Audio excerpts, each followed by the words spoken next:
Assalamu alaikum viewers. I am Faraz Siddiq and you are watching my YouTube channel Born Teacher.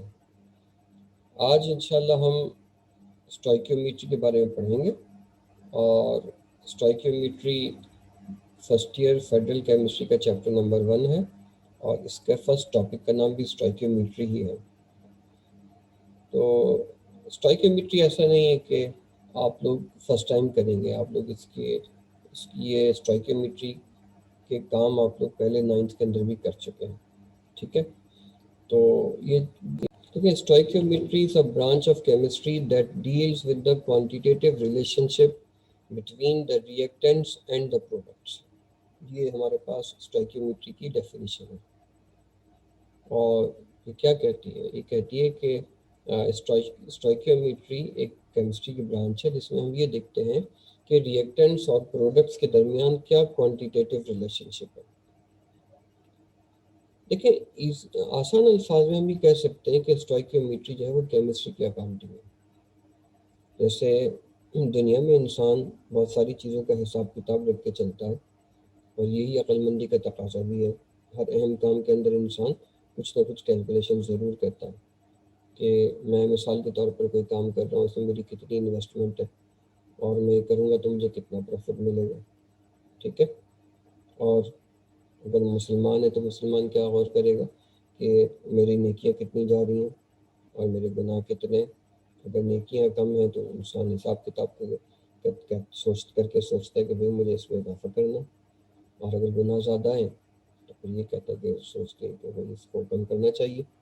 तो अकल अच्छा मुसलमान भी वही होता है जो इन चीज़ों का हिसाब करता है।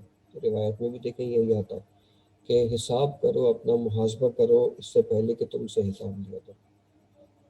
ठीक है ना, उससे पहले कि हमसे क़यामत में हिसाब लिया जाए तो खुद ही अपना मुहासबा कर लें और आज वक्त है अपने आप को नेकियों के लिए तैयार कर लें।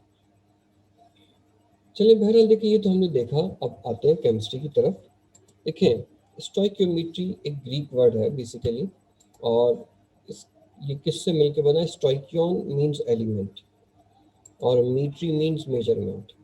तो स्टोइकियोमेट्री में हम एलिमेंट्स की मेजरमेंट कर रहे होते हैं। आगे चल के हम देखेंगे कि स्टोइकियोमेट्री के अंदर जैसे इसकी प्रैक्टिस जब हम करेंगे तो स्टोइकियोमेट्री के अंदर जो हम न्यूमेरिकल सॉल्व करते हैं इनके अंदर ये स्टार्ट ही ऐसे होते हैं कि हम एलिमेंट्स के एटॉमिक मास को यूज़ करते हुए हम अपनी कैलकुलेशन जो है वो स्टार्ट करते हैं। अब देखिए, अब हम आते हैं कि स्टोइकियोमेट्री के क्या एडवांटेजेस हैं। शुरू में मैंने आपको थोड़ा ब्रीफ इंट्रोडक्शन दिया कि चीज़ों की मेजरमेंट के फ़ायदे होते हैं। ठीक है, अब एक तो जो आपकी बुक के अंदर एग्जाम्पल है, बहुत अच्छी एग्जाम्पल है कि स्टोइकियोमेट्री का एक बड़ा एडवांटेज क्या है। इन्होंने एक एग्जाम्पल दी है फायरवर्क्स की। देखिए, fireworks is a chemical reaction और इस केमिकल रिएक्शन में क्या होता है कि we have reactants in hand and when they are burned they are converted into product. ठीक है, जब आप फायरवर्क्स आपने नहीं किए होते, आपके हाथ में क्या होता है? रिएक्टेंट्स। और व्हेन यू लाइट देम, जब आप उनको जलाते हैं तो they start converting into product.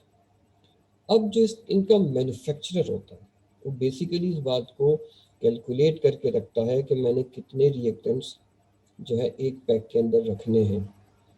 ठीक है, और ये कैलकुलेशन होती है, और अगर ये कैलकुलेशन अल्लाह न करे रॉन्ग हो जाए तो फिर क्या होगा? जब आप फायरवर्क्स जलाते हैं एक सॉफ्ट सा एक्सप्लोजन होता है ऊपर जाके, और फिर जो है वो यू सी द फायरवर्क्स। लेकिन अगर ये कैलकुलेशन रॉन्ग हो जाए और अगर इंग्रेडिएंट्स के प्रोपोर्शन जो जिस प्रोपोर्शन में ये मिक्स की गई अगर ये रॉन्ग हो जाए तो फिर क्या होगा? वो सॉफ्ट एक्सप्लोजन नहीं होगा, वो एक डेंजरस एक्सप्लोजन हो जाएगा। ठीक है, तो ये चीज़ें कैलकुलेट की जाती हैं कि फायरवर्क्स के अंदर कितना आपने इंग्रेडिएंट्स लेने हैं, कितने रिएक्टेंट्स लेने हैं, ताकि आपको एक सॉफ्ट एक्सप्लोजन हो and you get good fireworks, not a lethal explosion. इसके अलावा देखिए, अगर हम एक और एग्जांपल लें कि जैसे फ्यूल इंजन के अंदर ऑक्सीजन की हेल्प से बर्न होता है और बर्न होने के बाद हीट एनर्जी प्रोड्यूस होती है, वो हीट एनर्जी मैकेनिकल एनर्जी के अंदर कन्वर्ट हो जाती है। अगेन ये भी एक बहुत कैलकुलेटेड अमाउंट होता है। अगर आपने कभी हाँ, मिसाल के तौर पर आप कार्बोरेटर देखा हो मोटरसाइकिल वगैरह का, तो आपने देखा होगा कितना बिल्कुल स्मॉल, बहुत टाइनी ड्रॉप जो है वो पेट्रोल का गिर रहा होता है। तो ये कैलकुलेशन होती है, जिसने इंजन डिज़ाइन किया हुआ उसकी कैलकुलेशन होती है कि कितना फ्यूल कितनी ऑक्सीजन के साथ बर्न होगा ताकि इतनी ही एनर्जी प्रोड्यूस हो जो कि मैकेनिकल एनर्जी में कन्वर्ट हो। अगेन अगर तो इस कैलकुलेशन में मिस्टेक हो तो फिर क्या होगा, तो गाड़ी के इंजन के अंदर क्या होगा, एक्सप्लोजन होगा, दैट इज अनवांटेड। ठीक है।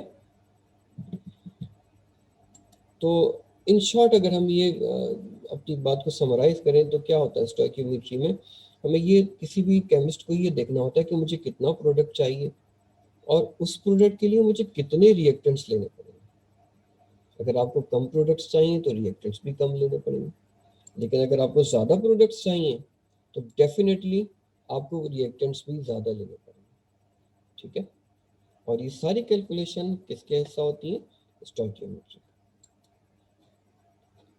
तो व्यूवर्स, आज आपने देखा कि स्टोइकियोमेट्री को हमने बहुत ब्रीफली डिस्कस किया, और स्टोइकियोमेट्री के अंदर आपके एग्जाम के अंदर इसकी डेफिनेशन आ सकती है, और स्टोइकियोमेट्री के क्या क्या एडवांटेजेस हैं ये आपसे पूछे जा सकते हैं। इसके अलावा स्टोइकियोमेट्री के टॉपिक के अंदर हमारे पास न्यूमेरिकल्स होते हैं सॉल्व करने के लिए। थ्योरेटिकल पोर्शन बस इतना ही है जितना हमने आपको बता दिया। तो इस वीडियो को अगर आपको पसंद आए तो लाइक करें, और आपको कोई क्वेश्चंस हो, कोई कमेंट्स हो तो आप उसको शेयर करें, और इंशाल्लाह I meet you in next video. ठीक है। That's all for today. अस्सलाम वालेकुम। खुदा हाफिज़।